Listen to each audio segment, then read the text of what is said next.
বাংলাদেশ মুজাহিদ committee জিহাদি ইসলামের মধ্যে আমার দাদাজান রহমতুল্লাহ আলাই ফাজাইল বয়ান করছেন যে মুজাহিদ কমিটি কিভাবে চলবে, এদের ফজিলাত কি, এরকম অনেক কথা বলার চেষ্টা করছেন। হয়তো বাহ্যিক দৃষ্টিতে অনেকে বুঝবে, অনেকে ইশকাল তুলবে, প্রশ্ন তুলবে। মুজাহিদ তো দামি এক জিনিস। এই মুজাহিদ যারা নফস এবং শয়তানের বিরুদ্ধে যুদ্ধ করে, আর যে ব্যক্তি নফস এবং শয়তানের বিরুদ্ধে যুদ্ধ করে বিজয় অর্জন করে, সে ব্যক্তি কামিয়াব হয়ে যায়। এই এমন এক যুদ্ধ, যে যুদ্ধে পরাজয় হলে খসেরাত দুনিয়া ওলা আখেরাত, দুনিয়াও বরবাদ, আখেরাতও বরবাদ। আর এইটা এমন একটা যুদ্ধ, যেই যুদ্ধ যদি কেউ বিজয় হয় তাহলে দুনিয়াও কামিয়াব হয়ে যায়, আখেরাতও কামিয়াব হয়ে যায়। আল মুজাহিদু মান জাহাদা ফি নাফসি, মুজাহিদ যে নফস এবং শয়তানের বিরুদ্ধে যুদ্ধ করে। যুদ্ধ তো দুই প্রকার, এক হলো কাফের বেঈমান মুশরিকদের বিরুদ্ধে যুদ্ধ করা, আর এক হলো তার পরামর্শদাতা, তার সর্দার, উজিরে আজম, তার বিরুদ্ধে যুদ্ধ করা। দেখেন, কাফের এবং বেঈমান মুশরিকরা কার লস্কর, কার সৈন্য? শয়তানের সৈন্য। তাই শয়তান হলো চিপ, নফস হলো চিপ, আর ওস্তাদ। আর কাফের বেঈমান মুশরিকরা তার শাগরেদ। তা ওস্তাদ বড় হয় না শাগরেদ বড় হয়? তো ওস্তাদের সাথে যুদ্ধ করা বড় যুদ্ধ না শাগরেদের সাথে যুদ্ধ করা বড় যুদ্ধ? যেহেতু নফস এবং শয়তান কাফের মুশরিকদের ওস্তাদ, বস, সেফাহ সালার আজম, প্রধান সেনাপতি, আর প্রধান সেনাপতির সাথে যুদ্ধ করা বড় যুদ্ধ। এর জন্যই এই যুদ্ধকে জিহাদে আকবর বলা হয়েছে। জিহাদে আকবর, বড় যুদ্ধ। রাজানা মিনাল জিহাদিল আসগর ইলা জিহাদিল আকবর, এই সনদ নিয়ে কিলুকাল থাকলেও অধিকাংশ মুফাসসিরিন কেরাম এই হাদিসকে নিয়ে আসছেন। কারণ এই হাদিসের মাফহুম তো বহু সহি হাদিস দ্বারা, আয়াতে কোরআনের দ্বারা সাবেত। দেখেন, আপনারাই সাবেত করবেন, প্রমাণ করবেন। এক ব্যক্তি লুটতেছে, যুদ্ধ করতেছে, ব্যক্তি শহীদও হয়ে গেছে, কিন্তু ব্যক্তির যুদ্ধ ছিল আল্লাহর জন্য নয়। তার যুদ্ধ ছিল গনিমতের মাল অর্জন করার জন্য। তার যুদ্ধ ছিল মানুষ তাকে বড় দিগ্বিজয়ী যোদ্ধা বলবে, এর জন্য। তার উদ্দেশ্য ছিল নেতৃত্ব ঠিক রাখার জন্য। এখন আপনি বলেন তো, এই ব্যক্তি কি আল্লাহর রাহে শহীদ হবে? কেন? ব্যক্তি তো যুদ্ধ করছে, রক্ত দিছে, কতল হয়ে গেছে, মারা গেছে দুনিয়ার থেকে। অথচ আপনারাই বললেন যে না, সে আল্লাহর রাহে শহীদ হবে না। না হওয়ার কারণটা কি ছিল? হ্যাঁ বলেন তো, না হওয়ার কারণটা কি ছিল? নিয়াতটা, তার নিয়াত থাকে কোথায়? কলব। তার নিয়াত সহি হয় নাই কেন? বুঝছেন? রাজানা মিনাল জিহাদিল আসগর ইলা জিহাদিল আকবরের উপরে কেউ প্রশ্ন তুললেও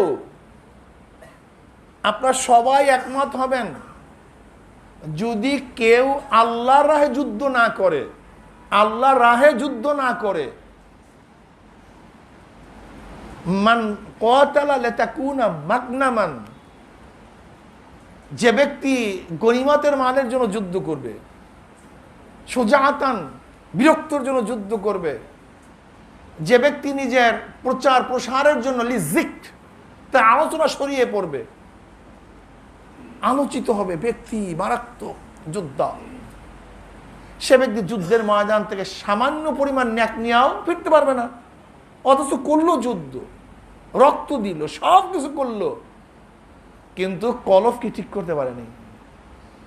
এই কলফকে ঠিক না করার কারণে সবকিছু বরবাদ হয়ে গেছে। এক ব্যক্তি প্রচুর দান করছে, প্রচুর দান 2 হাত দিয়া করতেছে, কিন্তু মনে মনে তার নিয়াত আমাকে মানুষ সখী বলবে, দানবীর বলবে।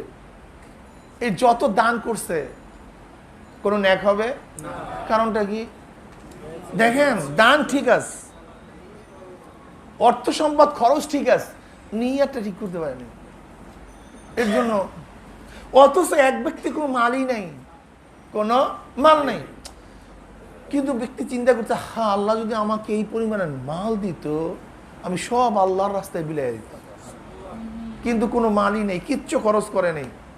সহি নিয়াতে বলছে, হ্যাঁ আল্লাহ যদি আমাকে এই পরিমাণ মাল দিত আমি সব আল্লাহর রাস্তায় বিলাই দিতাম। ওই পরিমাণের মাল যদি বিলাইতো, যেই সওয়াব হইতো, শুধু নিয়াতের কারণে সেই পরিমাণ সওয়াব হয়ে যাবে। এক ব্যক্তি মাল বিলাইছে, সওয়াব নাই। এক ব্যক্তি মাল না মিলে সওয়াব হওয়ার কারণটা কি? এক ব্যক্তি কলবকে ঠিক করতে পারে না, এক ব্যক্তি কলবকে ঠিক করছে। ব্যাপারটা কোন জায়গায়? ব্যাপারটা কোন জায়গায়? দেখেন অবস্থাটা কি। আপনি দেখেন না, বুখারীর মধ্যে রওয়ায়াত, এক ব্যক্তি গুনাহ করছে, 99টা খুন করছে। 1-2টা খুন না, 99টা খুন করছে। হঠাৎ চিন্তা করছে এই অবস্থায় মারা গেলে অবস্থাটা কি হয় আল্লাহই জানে। আমার কি অবস্থা হবে। এটা কিছু কাহিনী না, কিন্তু আমি বুখারীর রওয়ায়াতের থেকে বলতেছি। আমার কি অবস্থা হয় না জানি, জাহান্নামে চলে যাই। কলবের মধ্যে অস্থিরতা বেড়ে গেছে, কি হয় না না হয়। গেছে এক ব্যক্তির কাছে, এক দরবেশের কাছে, কিরে ভাই গুনাহ তো অনেক করছি, মাফির কোনো পদ্ধতি আছে টাছে, রাস্তা আছে তওবা করার? তুমি যেই পরিমাণের গুনাহ করছো এর কোনো তওবা করার কোনো সুরাত নাই। তাহলে তো তোমাকে রাইখা লাভটা কি? এমনি মাথা মুথা ঠিক নেই, আখিরাতের পেরেশানি চলে আসছে, কারবার বানায় দিচ্ছে, তারা হত্যা করছে। হত্যা তো করছে, কিন্তু পেরেশানি কমে নেই, আরো বাড়ছে, অস্থিরতা আরো বেড়ে গেছে। কি করি, কোথায় যাই? আমাকে তওবা করতে হবে, আমার গুনাহ খাতা মাফ করাতে হবে, উপায় নেই। এরকম আছে না পাগল? উপায় নাই, কি করি? ছুটছে আর দিকে, কোথায় যাই? দেখেন, যারা মনে কোন ওয়াসাইলের প্রয়োজন নেই, আমি ওই সমস্ত বন্ধুদেরকে বলবো, আমার দোস্ত, এই ব্যক্তি যারা বলে নেই অমুকের কাছে যাও কেন, তমুকের কাছে যাও কেন, আল্লাহ কি ওয়াসাইল ব্যতীত, মাধ্যম ব্যতীত হেদায়েত দিতে পারে না?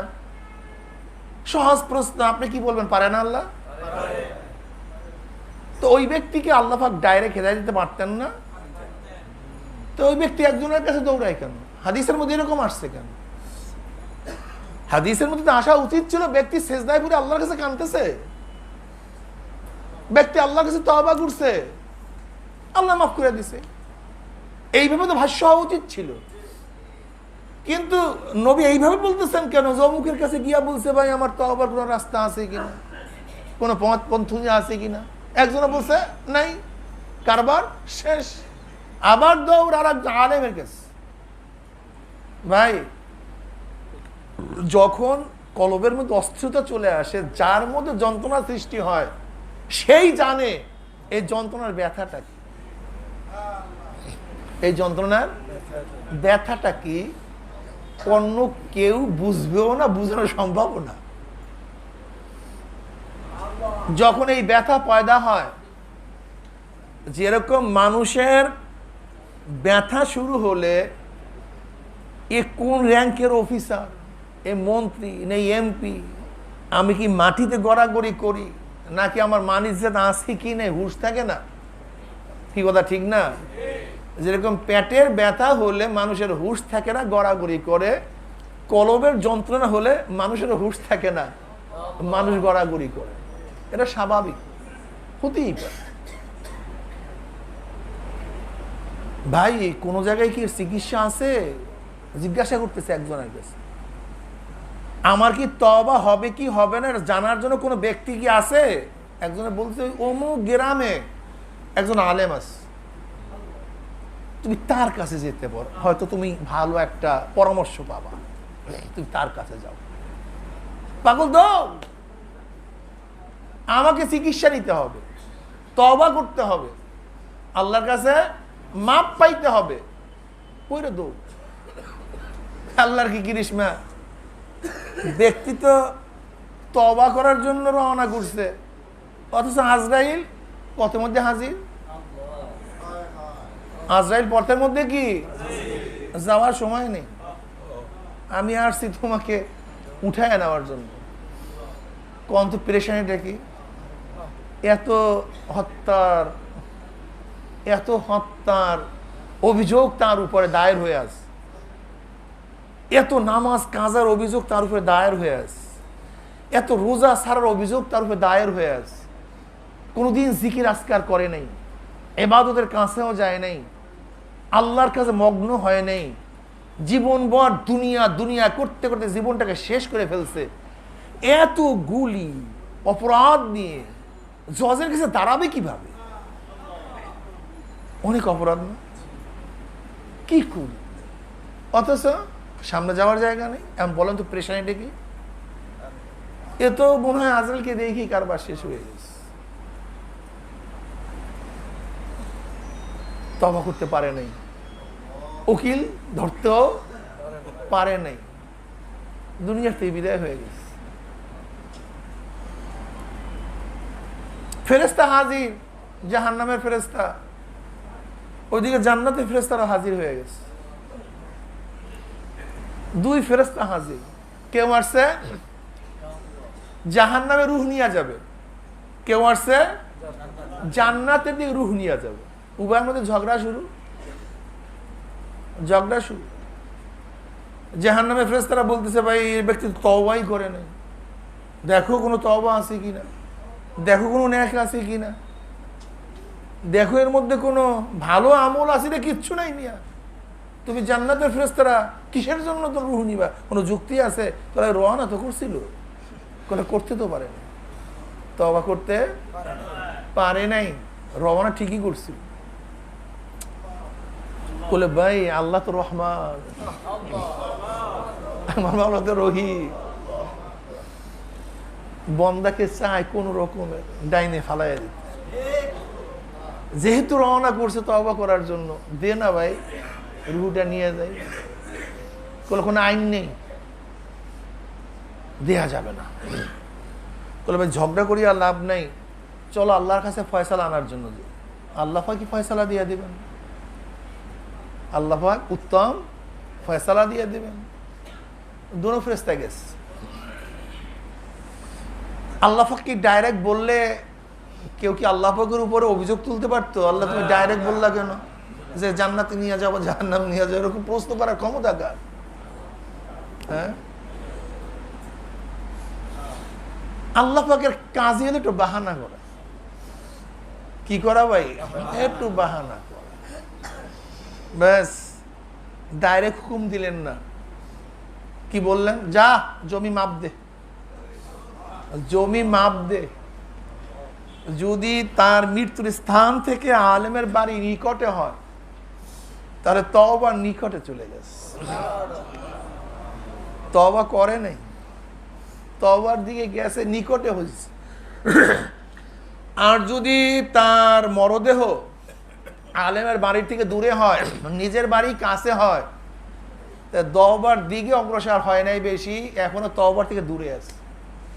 যদি তওবার থেকে দূরে হয়, আমি উসুল বাতায়া দিলাম, তওবার থেকে যদি দূরে হয় তাহলে রূহ হবে জাহান্নামীদের, আর তওবার যদি নিকটে হয় তাই রূহ হবে জান্নাতীদের।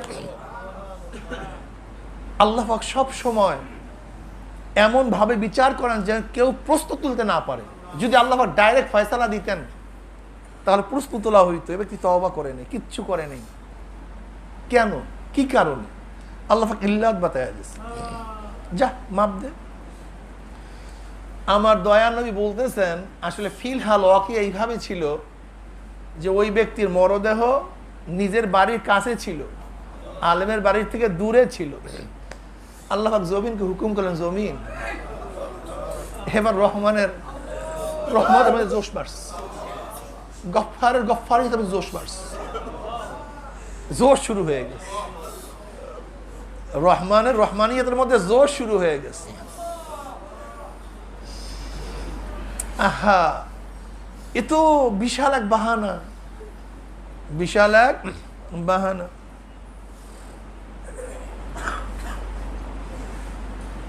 হযরত মাহমুদ গজনবী রহমতুল্লাহ আলাইহির জমানার মধ্যে একদল চোর ছিল, কোন অবস্থাতেই তারকে ধরতে পারে না কেউ, কিন্তু চুরি হইতেছে, ধরতে পারে না কেউ। এখন বাদশা নিজেই চিন্তা করতেছে এই চোর আমিই ধরব। ছদ্মবেশে নামছে চোর ধরার জন্য, ছদ্মবেশে নামছে চোর ধরার জন্য। ঘুরতেছে ঘুরতেছে, হঠাৎ দেখে এক জঙ্গলের কিনারায় গভীর রাত্রে একদল চোর বৈশা বৈশা গবেষণা করতেছে। কিরে ভাই তোরা কারা? তুমি কে? তোমরাও যে আমিও সে, তোমরাও যা আমিও তো তাই, তার মানে তুমিও চোর আমিও চোর। তাই? হ্যাঁ। তা বসো। বসছি। তা আমরা যা, আমরা তো চোর ডাকাত, এবং এই জমানার মধ্যে সর্বশ্রেষ্ঠ ডাকাত, কিন্তু ডাকাতের সদস্য হতে গেলেও গুণের প্রয়োজন, গুণ ছাড়া ডাকাতের সদস্য হওয়া যায় না। আমাদের মধ্যে তো গুণ আছে, তোমার মধ্যে কি গুণ আছে ডাকাতি করার? কি তোমাদের মধ্যে গুণ আছে ভাই? আমাদের মধ্যে একজনের গুণ আছে, কোন ঘরের মধ্যে কিভাবে মাল আছে, কোন জায়গায় মাল আছে আমি বলতে পারি। আর চুরির জন্য এটা সবচেয়ে বেশি মহৎ গুণ, মহৎ গুণ বলবো না, চুরির জন্য বড় গুণ, এটা বড় গুণ। আসলেও তো কোন জায়গায় অর্থ আছে, টাকা আছে, যদি জানাই যায় তাহলে সহজে অল্প সময় কাজ করে চলে যাবে, মারাত্মক গুণ। ঠিক আছে, তোমার মধ্যে কি গুণ? আমার মধ্যে গুণ হলো যত বড় জটিল এবং কঠিন আধুনিক তালা হোক না কেন আমি হাত দিলে খুলে যায়, মারাত্মক। ঘর যদি সহজে খোলা যায় তাহলে চুরি করতে সুবিধা হয়, এটাও তো খুব ভালো। তোমার মধ্যে কি গুণ? কুকুর যে আওয়াজ করে সেই আওয়াজ আমি বুঝতে পারি কুকুর কি বলতেছে, এটা তো মারাত্মক গুণ। মালিক আছে কি নাই, কোথায় কি অবস্থায় আছে, কুকুরের ঘেউ ঘেউ শব্দ বুঝতে পারি, তো ভালো গুণ। তোমার মধ্যে কি গুণ? আমার মধ্যে যত মাল হোক না কেন তাকসিম করার, এটা বন্টন করার গুণ আমার মধ্যে আছে, এটাও তো ভালো গুণ। কারণ চুরি করার পরে মাল বন্টন করতে গিয়ে অনেক হত্যা হয়ে গেছে। আর যদি ঝগড়া বিবাদ ব্যতীত মাল বন্টন করা যায়, এটা চুরির জন্য বিশাল গুণ না ভাই, এটা মারাত্মক গুণ। এবার বলো তুমি যে আমাদের মতো বললা, তোমার মধ্যে কি গুণ আছে? এখন বাদশা বলতেছে আমার মধ্যে একটা গুণ আছে। বলে কি? তোমরা চুরি করলে ধরা পড়তে পারো না? বলে হ্যাঁ পারি তো। আমার মধ্যে একটা গুণ আছে, আমি দাঁড়ি নাড়া দিলে তোমরা সব খালাস হয়ে যাও।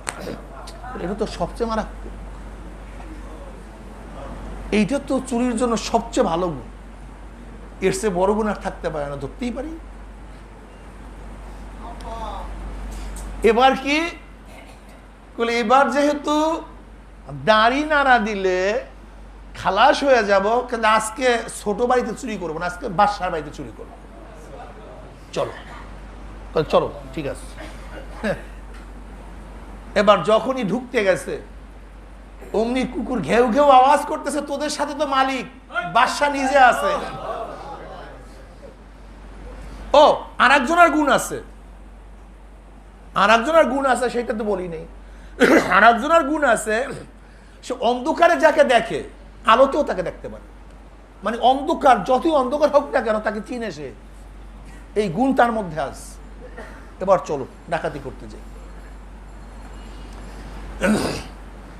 এবার কুকুর তো আওয়াজ করে যে তোমাদের সাথে কে আছে, কিন্তু সুর কি চিন্তা করছে রাত্র এই 12টার সময় সেই মরুভূমির মধ্যে সুলতান মাহমুদ গজনবী আমাদের সাথে আছে, চিন্তা কেউ কোনোদিন করতে পারে নাকি? এটা হয় সম্ভব?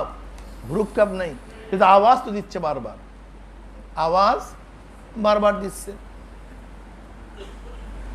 বাস তালাওয়ালা তালা খুলে বলাইস, মাল কোন জায়গায় আছে মাল্লা বইলা দিছে, বাস এবার চুরি কইরা যে বন্ঠক সে বন্ঠন করে দিছে, ভাগ করে বাড়িতে চলে গেছে। এখন চোর কোথায় আছে, মাল কোথায় রাখছে, সাক্ষী প্রমাণের দরকার আছে? বাদশা নিজেই, সে নিজেই তো চোর। ব্যাস সকালবেলা এবার বাদশাহ নামদার ইজলাসে বসছে, নিয়ে আসো ওদেরকে, অমুক জায়গায় আছে, মাল সহ চোর সহ হাজির, মাল হাজির,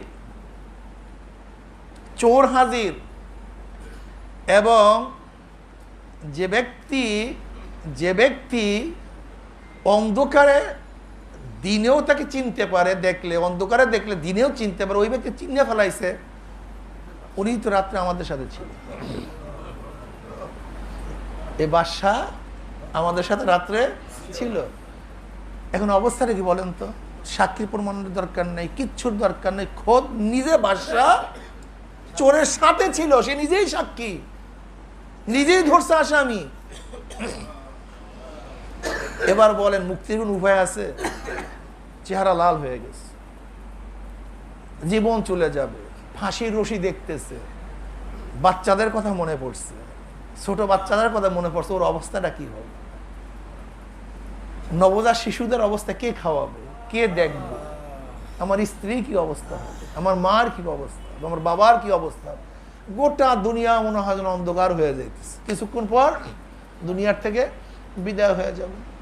সামনে বলার কোনো ক্ষমতা কেউ রাখে না, জল্লাদকে ডাকা হয়েছে, অ্যারেস্ট করো, ধরে নিয়ে যাও। এ সময় রাত্রে যে তাকে চিনছে সে বলতেছে, বাদশা নামদার সাহসের সাথে বলতেছে, একটু কথা বলতে পারি? বলে অবশ্যই বলার ইজাজত আছে, ইজলাসে সবার বলার কি আছে? অধিকার আছে, ইজাজত আছে, বলতে পারো। এবার বলতেছে বাদশা নামদার, যখন রাত্রে আমরা একই সাথে চুরি করছিলাম, আমরা প্রত্যেকের গুণ দেখাইছি। যার তালা খোলার গুণ, সে তালা খোলার গুণের মাধ্যমে ঘরে ঢোকার সাহায্য করছে। যার কুকুরের আওয়াজ শোনার গুণ, সে বারবার ইত্তেলা দিচ্ছে মালিক তোমাদের সাথে আছে। যার মাল কোথায় আছে সেই গুণ মাল দেখাইয়া দিছে। যে বন্টন করার গুণ, সে বন্টন করে দিছে। প্রত্যেকের গুণ আমরা দেখাইছি, কিন্তু আপনার দাড়ি নাবার গুণ এখনো দেখান নাই।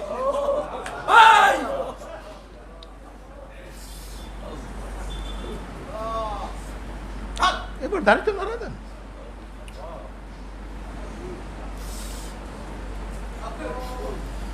আপনার মধ্যে একটা গুণ ছিল, আপনি বলছেন আমি দাড়িতে হেলান দিলে সব খালাস হয়ে যায়, সেই গুণ দেখান। আমাদের সাথে মালিক সব সময় আছে, আওয়াজ বারবার দিতেছে, তোদের সাথে মালিক আছে, সব দেখতেছে। ওয়াসিরু কাওলাকুম আবিজহারু বিহি আবিজহারু বিহি ইন্নাহু আলিমুন বিযাতিস সুদূর। যা প্রকাশ্যে করি, যা গোপনে করি, সব মালিক দেখতেছে, মালিক সাথে আছে, ইত্তেলাও আসছে।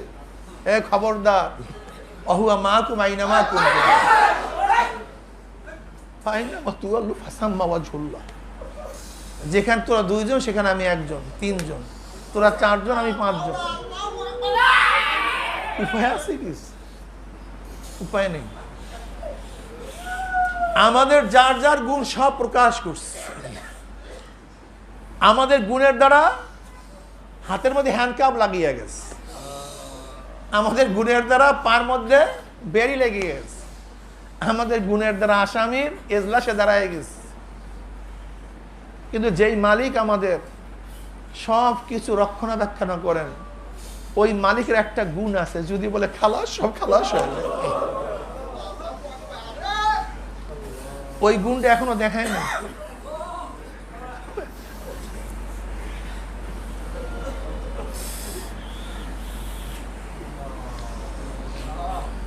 আমরা আমাদের গুণের দ্বারা হীন এমন কোনো কাজ নেই যেই কাজ করি না। সবই তো করতেছে। যদি সে রহমানের রহমাতিয়ার গুণ, গফফারের মাপের গুণের দ্বারা যদি কোন রকম আল্লাহ পাক বলে যা হিসাবাই ইয়াসির, এছাড়া কোনো উপায় নেই। এবার তো ওই ফেরেশতা জাহান্নামে নিয়ে যাবে, জান্নাতে ফেরেশতা জান্নাতে নিয়ে যাবে। এবার রহমানের গুণের প্রকাশ করার সময় চলে আসছে। এবার রহমান বলতেছে, আমার গফফার বলতেছে, জমি মাপ দে, দেখ নিজের বাড়ি কাছে না আলেমের বাড়ি কাছে।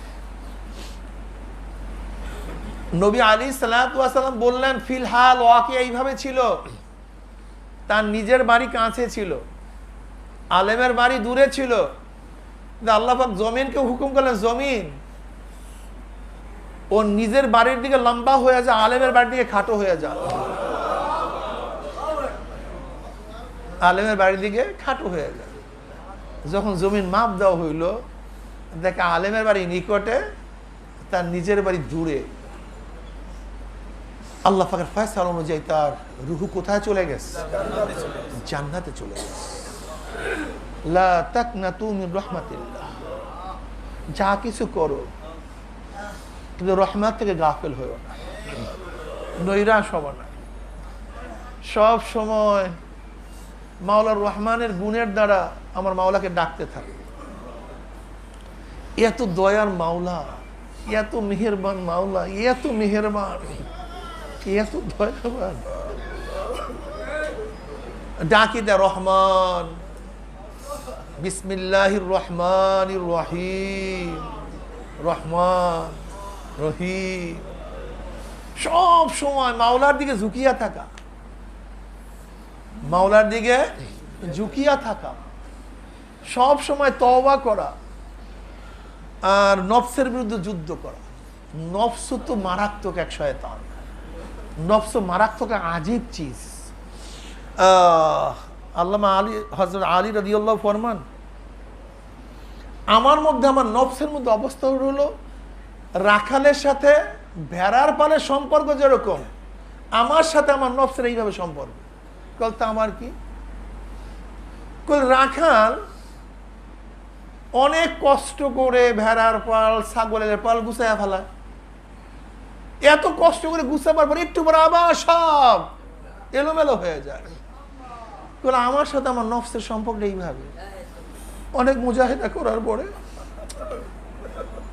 চেষ্টা করি না, এইটা করবো না, আর এইটা করবো, আর এইটা করবো।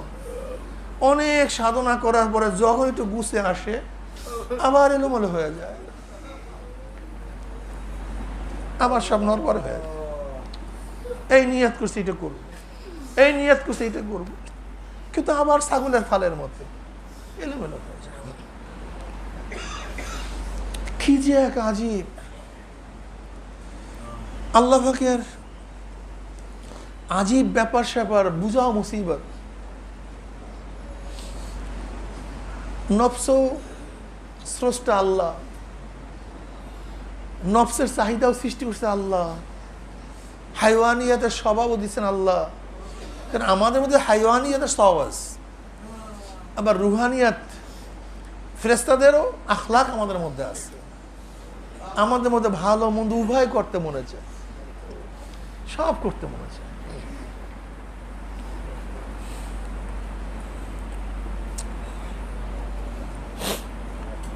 অবস্থাটা কেমন?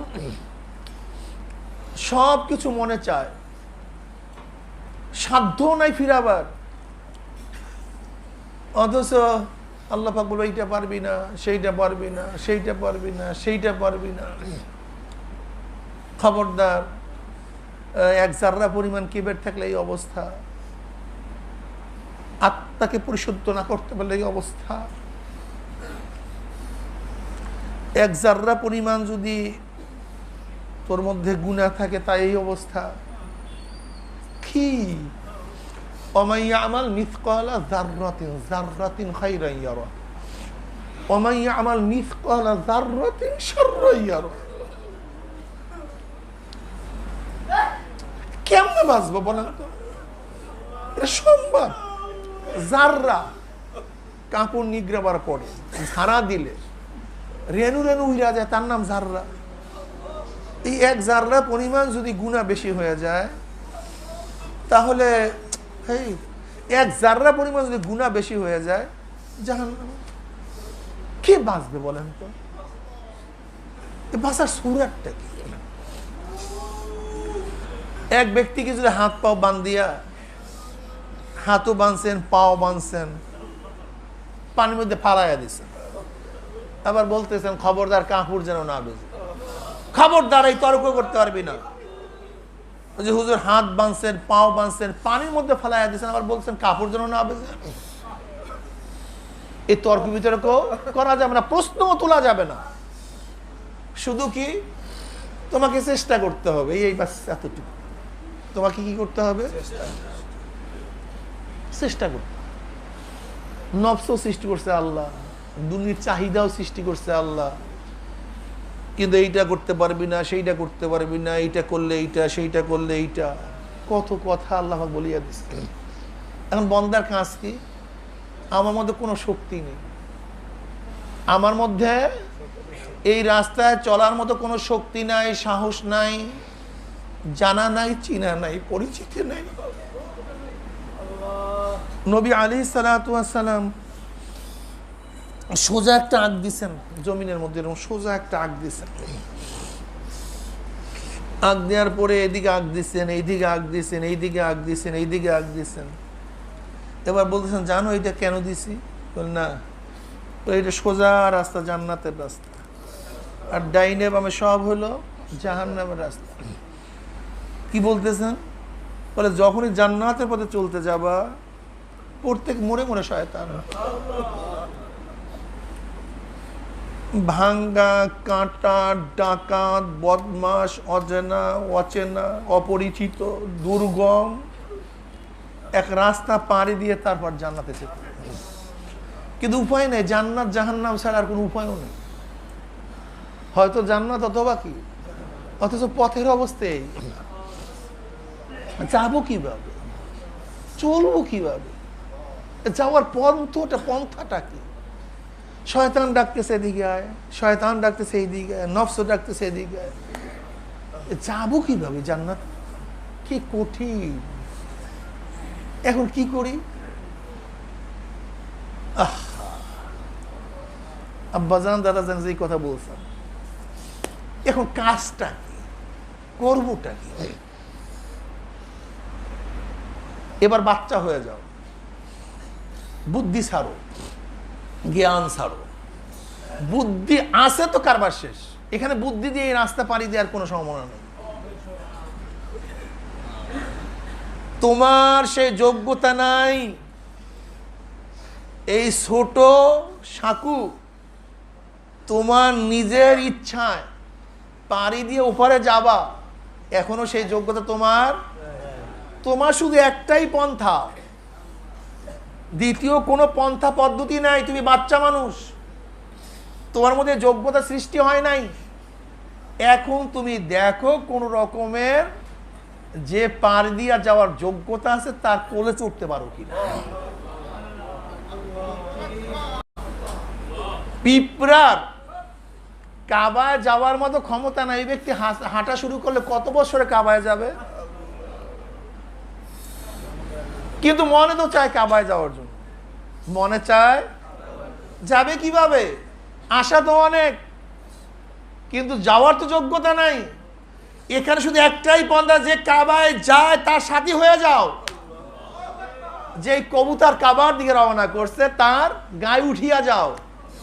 যদি উঠতে পারো, ও পুষলে তুমিও সেখানে পুষিয়া যাবা। এখানে কি অবস্থা? আমার কোনো যোগ্যতা নেই, কিচ্ছু নেই। এবার কি করো? আমার মাওলার রহমতের কোলের মধ্যে বসিয়া যাও। বাস, যদি রহমানের কোলার মধ্যে বসতে পারো, তার নজর তুমি আকর্ষণ করতে পারো, তাহলে বাস আমার রহমান এত রহমান, এত রহিম, এত দয়ার, এত মায়ার, ফালাবে না তো, ফালাবে না। আতানি ইয়ামশি আতাইতুহু হারওয়ালাতান। মাওলার রহমত দেখেন অবস্থা কি।